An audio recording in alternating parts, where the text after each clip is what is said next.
तर hello guys, कसे आहात सर्व? होप सो सर्व ठीकच असाल. तर आम्ही आज निघालोय आउटिंगला.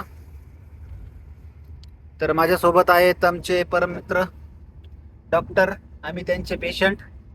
इकडे एक पेशंट आहे आणि मी एक. हे आहेत आमचे डॉक्टर पठारे सर, हे आहेत डॉक्टर भोसले सर आणि मी. तर आम्ही निघालोय आउटिंगला.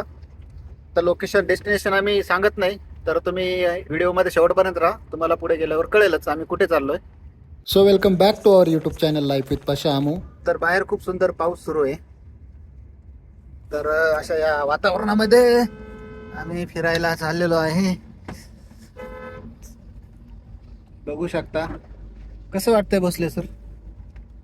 गार्डन गार्डन गार्डन गार्डन बल्ले बल्ले. तुम्हाला डॉक्टर? खूप छान वातावरण आहे. खूप चांगला पाऊस झाला यावर्षी.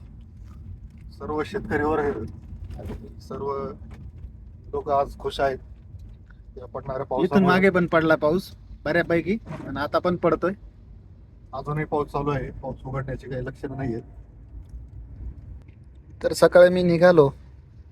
निघाल्यानंतर निघायच्या आधी राघव माझ्या मागे लागला, म्हणजे मला यायचं बघ तुमच्यासोबत फिरायला. आज त्याच्या स्कूलला सुट्टी आहे, आज संडे आहे, त्यामुळे मग म्हटलं चल बाळा जाऊ आपण. तर गाडीत बसल्यानंतर थोडा वेळ खेळला तो आणि झोपी गेला. त्याला बाहेर बघायला खूप आवडतं, बाहेर पाऊस वगैरे. आणि असो आता झोपलेला आहे. उठल्यानंतर त्याला आपण परत बाहेरचा नजारा दाखवूया. अरे व्यवस्थित काढा.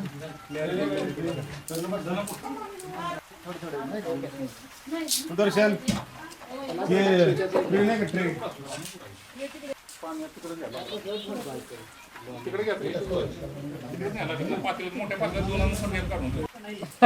मागे ताप जावं असं का?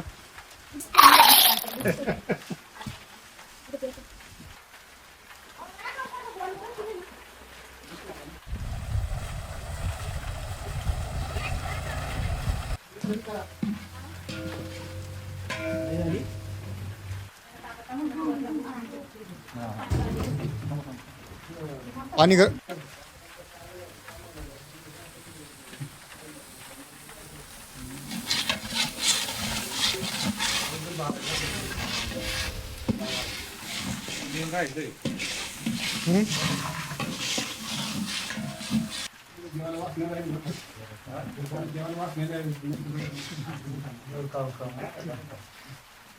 ते थोडं इकडेच करावं.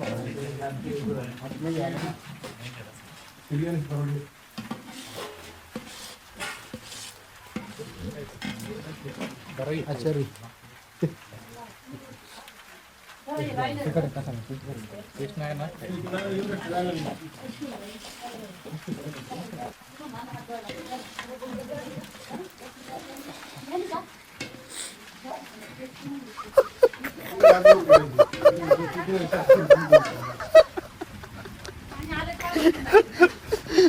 हॅलो गाईज, तुम्ही बघितलंच आहे मस्त कंदोरीचा प्लॅन आहे. ते म्हणजे आमच्या गावाला माझ्या नंदेच्या घरी कंदोरीचा प्रोग्राम होता. ते स्वतः मस्त त्यांचे 2 फेवरेट मित्र आणि राघवला घेऊन ते गेले होते गावाला. माझ्या नंदेच्या घरी दरवर्षी हा प्लॅन असतो. मग ह्या वर्षी बोलले की माझ्या मित्रांना पण घेऊन जातो. त्यांना पण मस्त गावाकडं छान शेडमध्ये बसून शेतामध्ये कंदोरी करणार होती, चुलीवरती. भाकरी पण चुलीवरती आणि मटण पण चुलीवरती मस्त. आणि त्यांच्या मित्रांना तर खूप आवडते कंदोरी, म्हणून त्यांनी प्लॅन केला आणि आम्हाला तिन्ही बायकांना घरीच ठेवलं आणि ते मस्त फिरायला गेले. आणि आम्हाला प्रॉमिस केलं की आम्ही तुम्हाला कुठंतरी फिरायला नेऊ. आणि आता काय माहिती कुठं घेऊन जाता.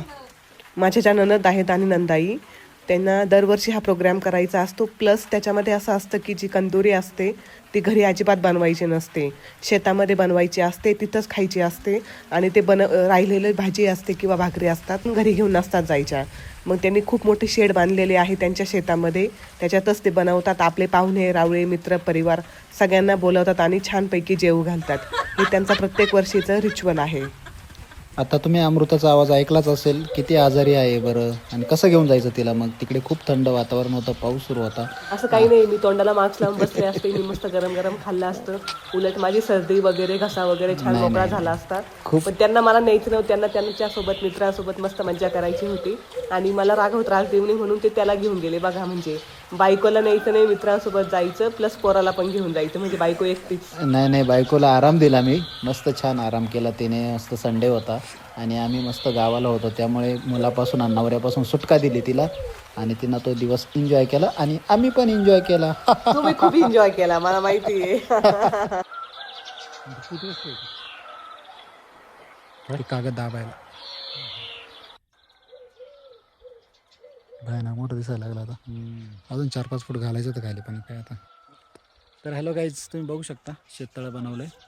तर मागच्या व्हिडिओमध्ये मी आणि अमृताने एक व्हिडिओ बनवला होता आणि त्या व्हिडिओमध्ये आम्ही सांगितलं होतं की आम्ही एक गोष्ट बनवली आणि ती गोष्ट बनवत असताना आम्हाला खूप त्रास झाला. तर ती गोष्ट म्हणजे हे शेततळं. आता तुम्ही म्हणत असाल शेततळं बनवायला त्रास काय आहे? आता ती गोष्ट मी व्हिडिओमध्ये सांगू शकत नाही, पण खूप त्रास झाला हे शेततळं बनवायला. पण तुम्ही बघू शकता फायनली ते तयार झालेलं आहे.